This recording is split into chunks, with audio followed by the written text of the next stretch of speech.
Hey everyone, George Gill here from Gill Media. Thanks for joining me. Today I want to talk to you a little bit about why I feel the web is the most powerful marketing medium for your business today. And that's regardless of whether you're actually on the web actively promoting or if you're more of a bricks and mortar type of business or a local business. I'm going to show you exactly what makes it incredibly powerful. More specifically, we're going to talk about measurability. Okay, so I just want to draw this out a little so that you have a good visual. Essentially what we're talking about here when we talk about measurability, don't know how my spelling is, but you get the idea. I first want to talk about traditional media. And when we talk about traditional media, what we're looking at is different types of advertising or push marketing that we can do. So for example, we might run some newspaper ads, right? We might do some TV, we might do some radio, maybe some flyers, okay? Whatever we do, we're pushing that advertising out, and we're hoping that this media, whichever channel we're using, maybe we're using multiple, has our audience as their customer or their base. And not only do they have their audience, but we're strategically placed in the newspaper, so the chances of being seen are higher, or the mailing is more targeted at my ideal client. So this is what traditional media looks like. We push all of that out there, and we're hoping to get our customer, right? Our ideal customer is going to hear, see it, or touch it and experience our message. From there, what we're hoping is that customer will come into our place of business, right?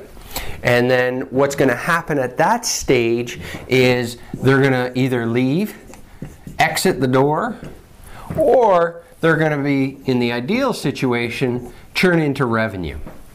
Okay, so that's essentially what we're looking at when we're looking at the traditional method of media of marketing for our businesses. Now, we can definitely ask the question here.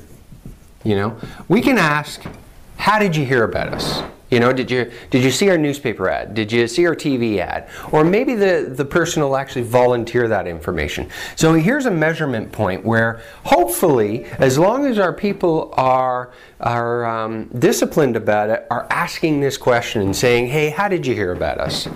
Then what's happening is we have a blank. Right? There's a missing component, because we're certainly not tracking which people came in and left or bought from each individual source. But wouldn't that be ideal? Because if we knew that the majority of our business was coming from these newspaper ads, even though TV was driving far more people, right? We were getting less here, but the people that came in from here actually bought. Wouldn't that be powerful? And we just don't have an easy way of measuring that in traditional media, right? Okay, so this is why we really love the web from a marketing perspective. Let's look at this again. Only now, let's take a look at it from the point of online marketing or new media. We'll call this new media, right? Now, in new media, we only have certain ways that we can pull our ideal customer in. So now I'm not pushing advertising out, I'm ideally pulling my ideal candidate customers in to the fold. And we might be doing, for example, we might be doing email marketing. Okay, so they've signed up for a list, they're interested in what we communicate, our information, our product and service, and we can email them on a regular basis and hopefully catch them at the right time that they're in need of our product or service. We can optimize, so do what's called search engine optimization and be found on Google or Bing or Yahoo whenever they're searching for keywords that make sense to what we we have to offer. So by doing search engine optimization, getting found on page 1 will certainly drive some of that ideal audience to us. Another one is social media optimization, right? So getting involved on Facebook or LinkedIn or Twitter and getting the conversation happening with our ideal clients. And again, when they're ready to buy or they're interested in learning more about our product or service, they have quick access to us because they're already engaged with us. Maybe search engine marketing. So maybe we're running some paid advertising in strategic spots where we know our ideal client candidates hang out, or just to show up in the search engines for words that maybe we're not ranking for yet, and having that potentially either double exposure or single exposure if we're not ranking at all for those keywords at this stage. And I'm going to add traditional media.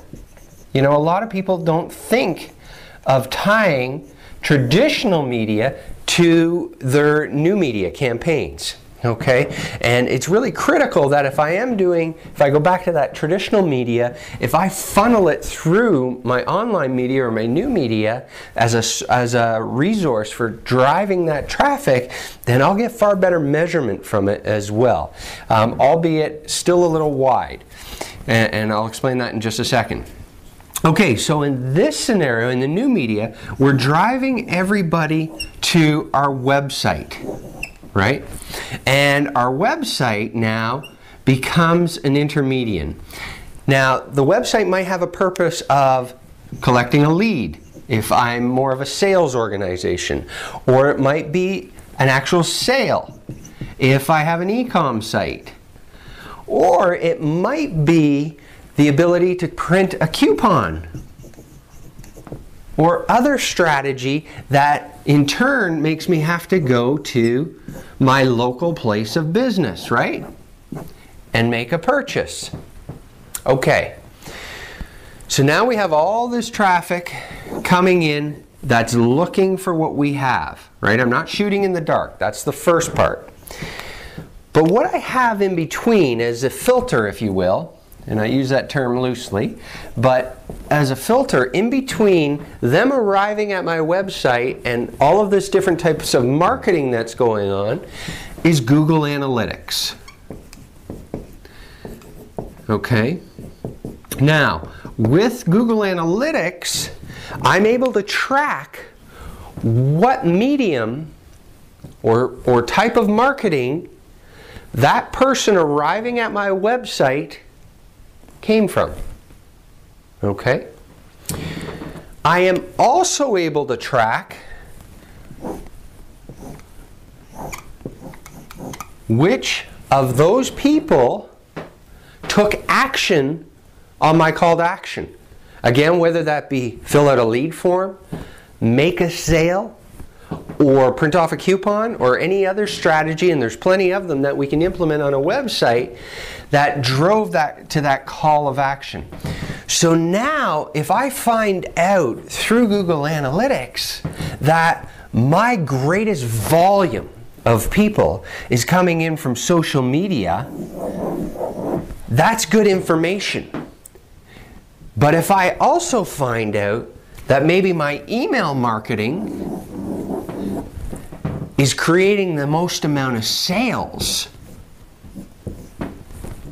okay, this is bringing traffic, lots of it, but we don't sell traffic, right? We sell results, right? At the end of the day, it's results that pay the bills, okay?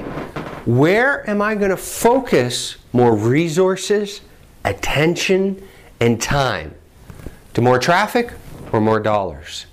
Okay, and I'm just picking those two randomly. Everybody's situation is going to be a little different, and that's where the power of measurability and Google Analytics comes into play. I hope that's helpful. My name's George Gill. Please join me again real soon as we continue to educate and hopefully help you grow your business. Have a fantastic day. Now, if you'd like to have more great tips like these, we've prepared a very special ebook just for you. We cover how to get better marketing results in 5 easy steps.